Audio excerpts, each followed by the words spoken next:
ఇడ్లీ దోశ అన్నంలోకి మంచి రుచిగా ఉండే పల్లీల పచ్చి పులుసుని తయారు చేయడానికి స్టవ్ మీద ప్యాన్ పెట్టుకుని 1 కప్పు పల్లీలను వేసుకుని సన్నటి సెగ మీద ఫ్రై చేసుకోవాలి.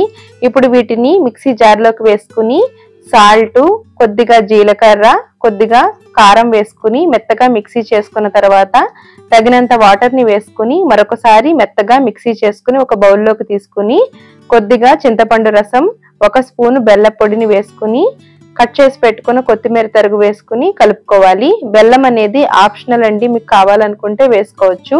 పోపు కోసం ప్యాన్ లోకి ఆయిల్ వేసుకుని ఆవాలు, జీలకర్ర, ఎండుమిర్చి వేసుకుని ఇవి బాగా వేగిన తర్వాత 2 రెమ్మల కరివేపాకు, చిటికెడు ఇంగువ, కొద్దిగా పసుపు వేసుకుని ఈ పోపు మిశ్రమాన్ని పచ్చి పులుసులో వేసుకుని కలుపుకోవాలి. చాలా బాగుంటుందండి. మన ఛానల్లో మామిడికాయ పచ్చి పులుసు, వంకాయ పచ్చి పులుసు కూడా ఉన్నాయి, ఒకసారి చూడండి. Thank you.